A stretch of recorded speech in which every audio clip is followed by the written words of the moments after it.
కుచిడి, TV off చేసి రామ్మా, పార్క్కి వెళ్దాం. ఓకే అమ్మా.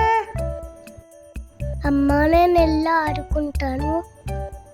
సరే, జాగ్రత్తగా వెళ్ళాడుకో, నేనిక్కడే ఉంటాను.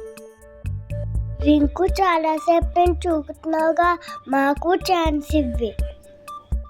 లేదు, నేనెవరు? నేను ఫస్ట్ వచ్చాను, నేనే ఊగుతాను. అవును కుచ్చిడి, మాకు ఇవ్వట్లేదు. అలా పార్క్లో ఎవ్వరికీ ఛాన్స్ ఇవ్వకుండా రింకు మాత్రమే ఉయ్యాల ఊగుతూ ఉన్నాడు. అప్పుడు కుచ్చిడి ఏం చేశాడంటే, ఆంటీ రింకు మాకు ఎవరికి ఛాన్స్ ఇవ్వట్లేదు. రింకు, ఎంతసేపు నుంచి నువ్వే ఆడతావు, వాళ్ళకు కూడా ఛాన్స్ ఇవ్వి. లేదు, నేనెవరు? పిల్లలు ఎందుకిక్కడ టైం వేస్ట్ చేస్తున్నారు? వెళ్ళి మొన్న చెప్పిన న్యూ గేమ్ ఆడుకోండి. వావ్, ఆ గేమ్ చాలా బాగుంటుంది, పదండి ఆడుకుందాం.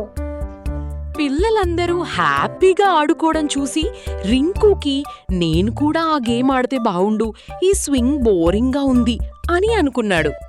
కాసేపటికి రింకు వెళ్ళి కుచ్చిడితో నేను మీతో ఆడుకుంటాను అని అడిగాడు.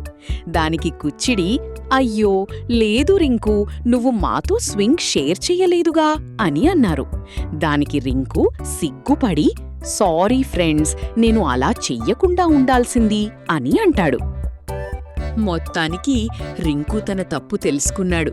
అందరికీ ఉయ్యాల ఊగడానికి అవకాశం ఇచ్చాడు. తర్వాత అందరూ కలిసి ఆనందంగా ఆడుకున్నారు. అమ్మ కుర్చీది చేసిన మంచి పనికి చాలా సంతోషపడింది. రింకుకి తగిన గుణపాఠం నేర్పినందుకు రింకు వాళ్ళ అమ్మ కూడా ఆనందించింది. మీకు కూడా పార్క్లో ఇలాంటి అనుభవాలు జరిగాయా?